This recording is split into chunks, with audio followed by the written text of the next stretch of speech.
Gracias. Agradecemos la participación del personal de la Subsecretaría de Planeación y Presupuesto de la Secretaría de Finanzas del Gobierno del Estado de México. Para iniciar con la presentación del siguiente tema que nos convoca, agradezco la participación y cedo el uso de la palabra al doctor Miguel Benjamín Contreras García, coordinador de estudios hacendarios y asistencia técnica de este instituto, para el desarrollo de la presentación Transformación Digital y Gobierno Abierto. Con su permiso, buenas tardes a todos. Esta presentación más bien es una plática que pues va a tomar mucha fortaleza, a mi entender, en el siguiente sexenio a nivel federal, dado a partir más bien del anuncio de la nueva agencia eh, de transformación digital a nivel federal. Y esto evidentemente pues irá caminando con todas las estrategias, el marco legal o jurídico que se vaya estableciendo al respecto. Y, y bueno, es un tema que ha venido, hay que reconocerlo, avanzando desde hace muchísimos años, pero que muchas veces resulta complicado en la aplicación y también en la comprensión. Y bueno, la pregunta es, al menos personalmente siempre me la he hecho, ¿no? ¿Por qué veo que hay jóvenes que lo hacen con tanta facilidad el manejo de las TICs y otros no tanto, ¿no? Bueno, pues simplemente porque hay un reconocimiento de lo que se conoce como los nativos digitales, que nacieron en una época donde las TICs comenzaron a promoverse, y otros que nos conocemos como inmigrantes digitales, más del pasado, aquellos que para poder darle el último teclazo a un trabajo tenemos que casi persignarnos, ¿no? Esa es la realidad. Bueno, rápidamente la transformación digital, pues tiene que ver con aspectos de uso de tecnología. Y ese uso de tecnología implica necesariamente recursos. Por eso el tema de las estrategias trata de generar esa optimización de algo que siempre es carente, ¿no? En el tema económico, los recursos siempre son escasos y las necesidades son crecientes. Va tomando sentido el tema de la transformación digital. Simplemente lo que estamos viendo en las pasadas intervenciones, pues es un efecto de esa transformación digital y tiene una repercusión favorable en las actividades que realizamos en el día a día, ¿no? Pero también va a tener otra implicación que refleja la necesidad y su importancia. Y esa es la que tiene que ver con el cliente, mejor conocido para las instituciones públicas, es el ciudadano. ¿En cuanto a qué? En cuanto a temas de servicios y en cuanto a tema de trámites, sobre todo. Sabemos que es verdaderamente complicado. Muchos municipios pues van en la medida de sus posibilidades tratando de implementar alguna facilidad tecnológica para los deberes con los ciudadanos. En otros casos, también el caso del Estado de México, la nueva agencia digital, pues va a promover una facilitación en ese sentido. Sus estrategias también están siendo diseñadas para tal efecto. Y cuando nos referimos precisamente en el marco legal actual, que es la ley de gobierno, la ley, perdón, que tiene que ver con gobierno digital para el Estado de México y municipios, pues evidentemente vamos teniendo el preámbulo de lo que tiene que venir. Y muchas veces ni nos damos cuenta. ¿Por qué? Porque van implementándose nuevas formas de facilitar nuestras actividades. Eh, la transformación digital también exige y nos exige a todos nuevas competencias. Esas nuevas competencias que va en el tenor de lo que les decía, el inmigrante digital, pues rápidamente se adapta en cuanto el nativo digital. En cuanto el inmigrante digital nos cuesta a veces más trabajo, pero tenemos que entrarle, como se dice. ¿Por qué? Porque es un tema que además de facilitar nuestra actividad como servidores públicos, también va a tener un efecto, que es lo más importante, en el ciudadano. Y en ese sentido, bueno, el cambio de una institución comienza, y quizás es uno de los temas más complicados, la cultura, porque se puede tener facilidades tecnológicas, recursos para ello, pero cuando la cultura no está permeada, incluso en el propio ciudadano, pues esto no aterriza en lo que en lo que es el beneficio total. Y para esto lo veremos más adelante con algunos principales indicadores que van a permitir precisamente generar ese contexto y en todo caso, pues adelantarnos hacia situaciones que ya en cada caso particular tendrán que ir ubicando tarde o temprano. Y veamos precisamente algunos de los principales indicadores de la transformación digital. Uno de los principales tiene que ver con el tema del Internet. Y a la vez el Internet pues tiene variantes también, a veces no al alcance, y hablo en términos de la propia difusión de la tecnología, ¿no? El ancho de banda es un tema que todos quisiéramos manejar un 5G, pero incluso los propios equipos están limitados para ello, ¿no? Entonces, implica que las tecnologías de información y comunicación conllevan precisamente esa visión. Aquí lo que podemos observar en el caso de las personas que utilizan Internet, en el caso de México, estamos hablando de prácticamente 97 millones de personas, que representa en edad de 6 años en adelante un promedio aproximado del 81.2%, lo cual en términos generales es muy bien recibido este indicador. Y la comparación pues va enseguida con con cómo ocurre a nivel mundial esta situación. Y a nivel mundial estamos hablando de un promedio de uso de el 67% de la población tiene acceso. Y esa situación a nivel global pues, si lo viéramos, si en el caso de África, que es la región que tiene menos posibilidades de acceso a Internet, es alrededor del 37%, pues explica ese promedio bajo. Pero sin embargo, son indicadores que nos van a situar en cómo está nuestro país. Y nuestro país en ese término va abriendo este espacio. ¿Y por qué el Internet es importante para poder hablar de una transformación digital? Pues porque es el diálogo electrónico con el cual nos vamos a comunicar.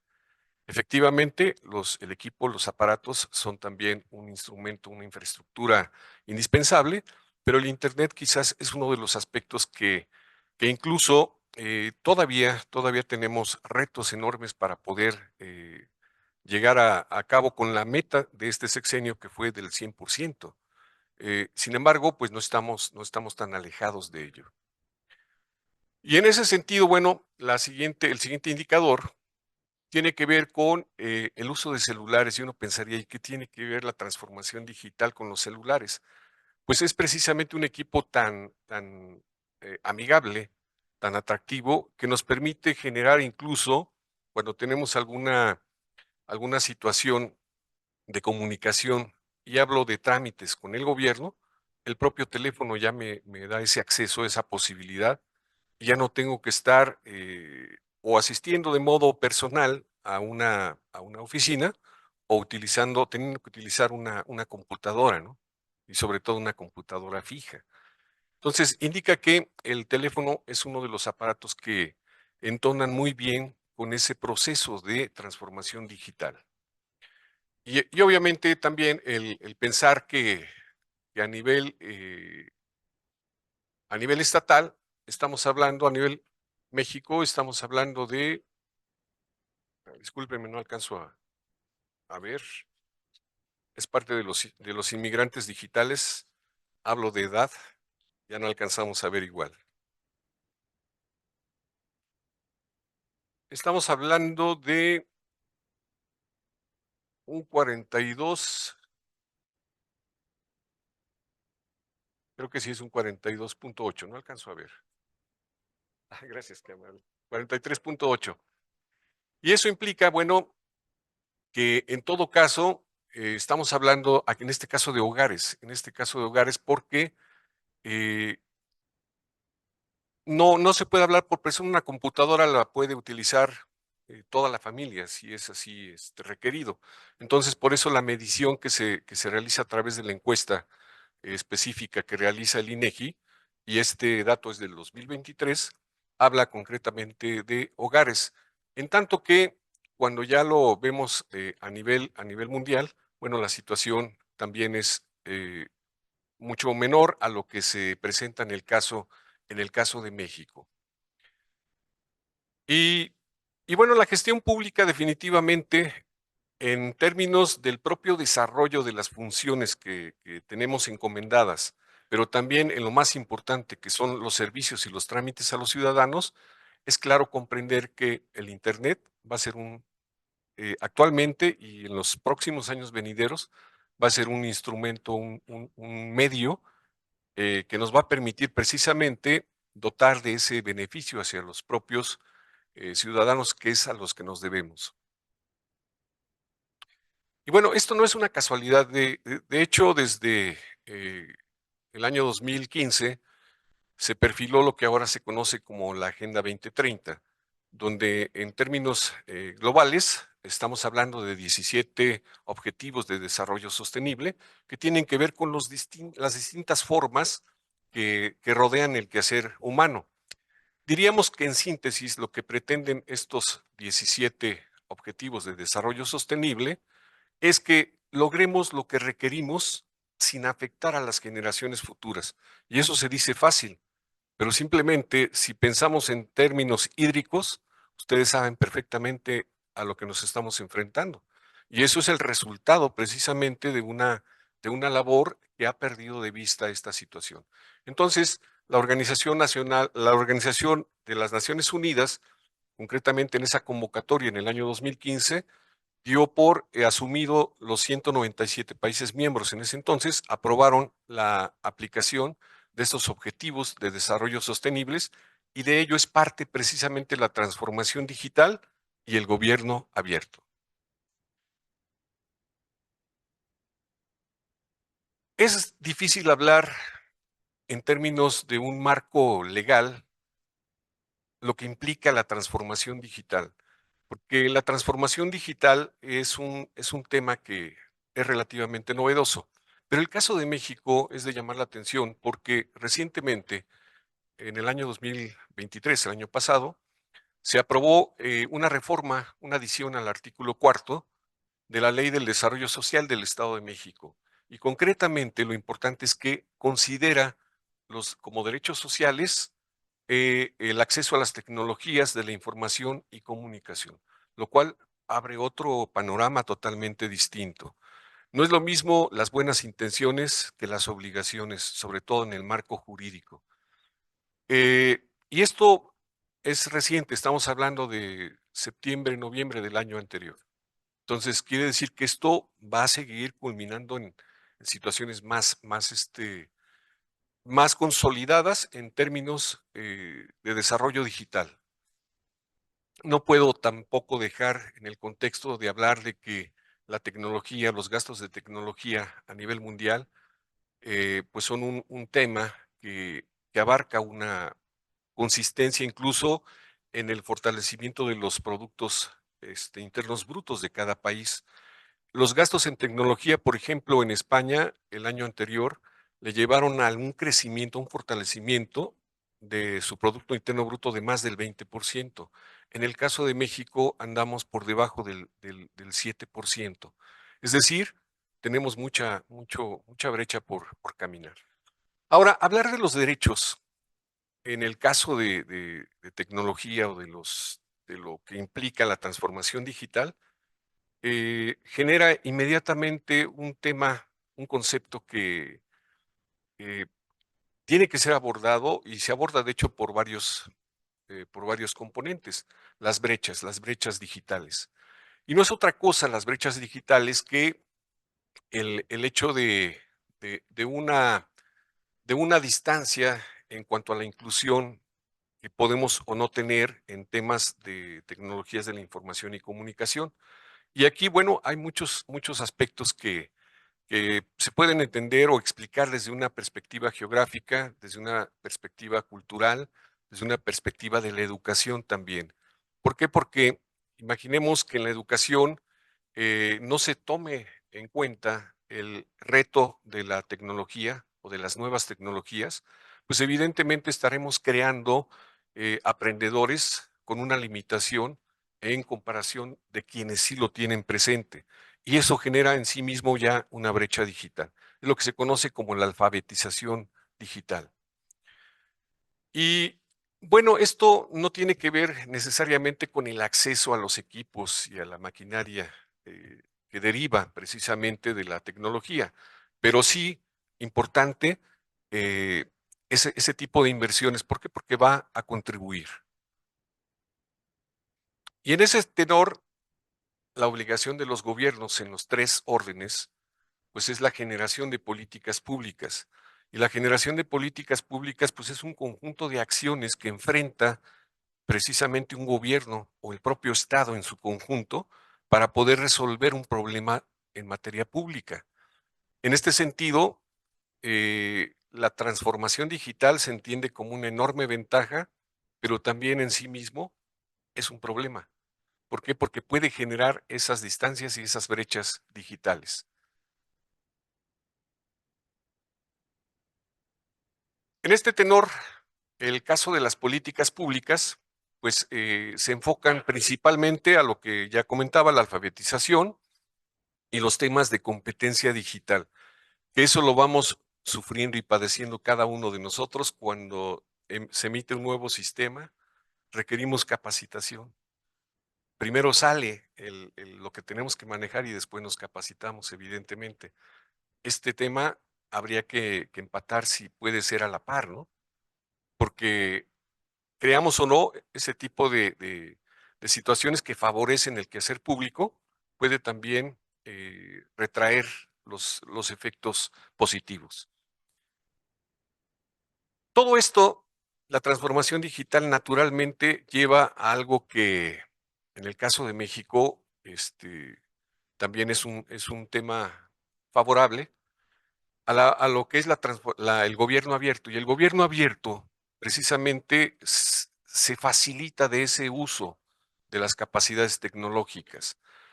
El gobierno abierto eh, a lo que lleva es precisamente a que la ciudadanía se incorpore más en temas de asuntos públicos.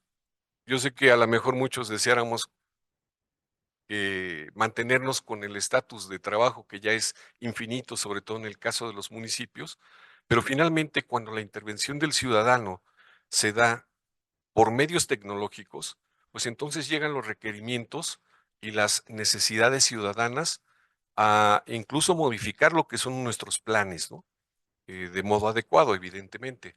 Por eso, el gobierno abierto, pues, tiene básicamente dos grandes aspectos, que es la transparencia y la rendición de cuentas. Y eso es un tema que no es de moda, es un tema indispensable que los que hemos estado en la administración pública, en mi caso tengo ya 34 años en la administración pública, es un tema que me tocó ir creciendo junto con él. Y créanme, cuando la transparencia y la rendición de cuentas no era un derecho concebido como tal, pues evidentemente era muy fácil administrar. Sin embargo, ahora no, ahora tenemos obligaciones por todos lados. Por eso, lo que comentaban de las obligaciones que se tienen que dar y que a veces los tiempos son cortos para poder cumplir todos los requisitos, pues implica esa gran necesidad y esa gran labor y esa gran encomienda que da precisamente el ser servidor público.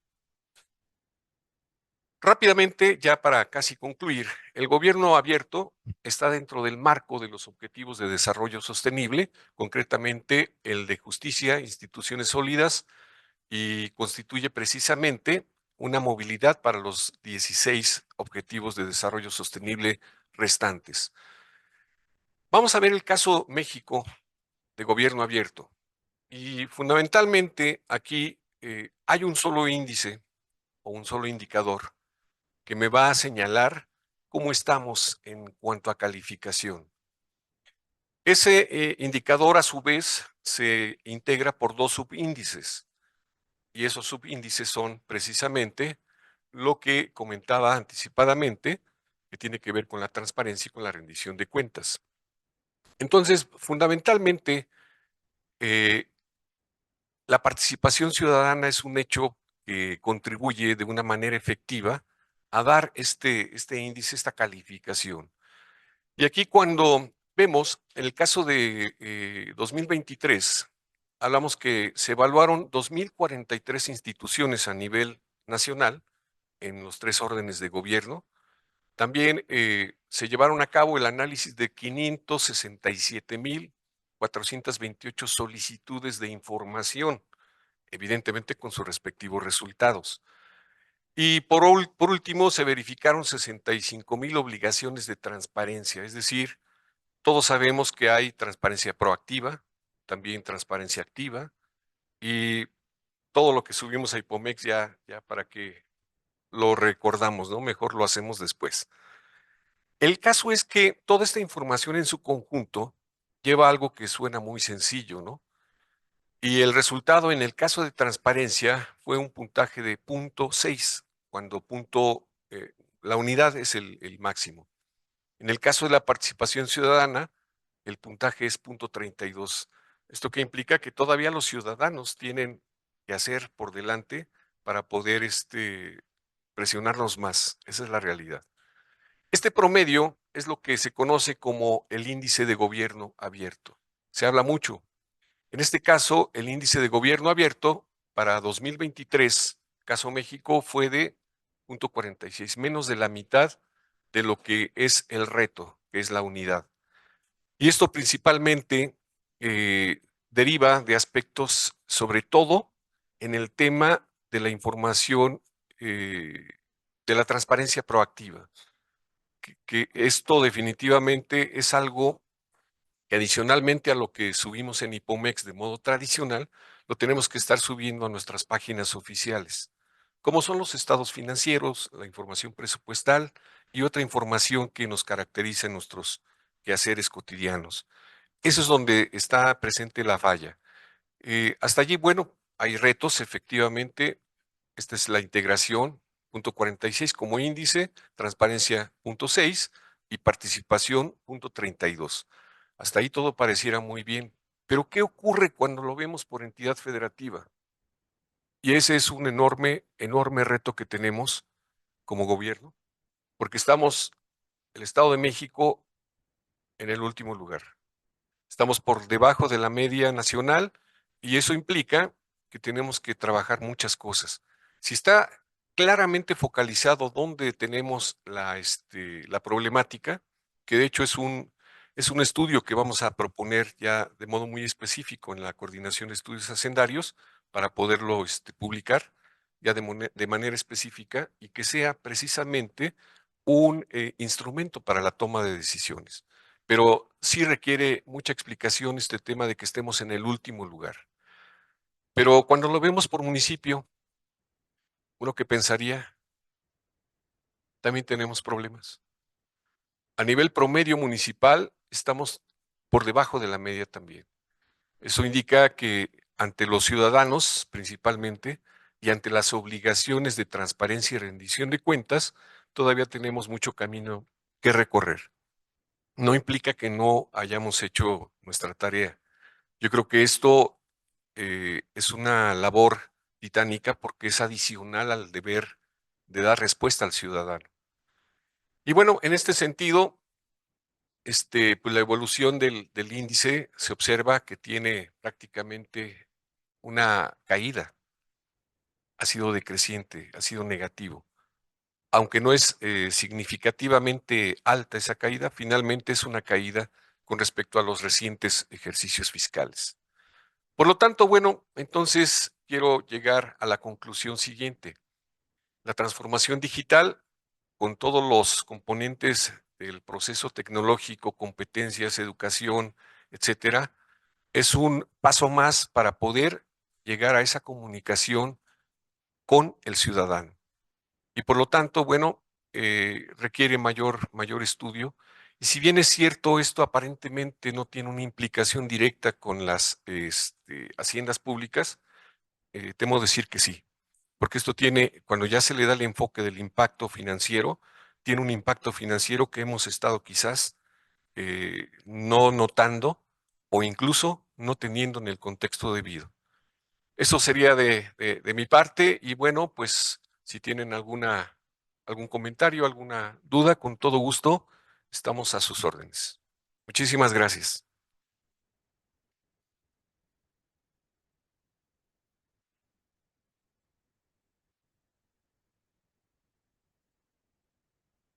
Agradecemos la participación del doctor Miguel Benjamín Contreras García. Finalmente, consulto a los asistentes si tienen algún otro asunto general que deseen abordar.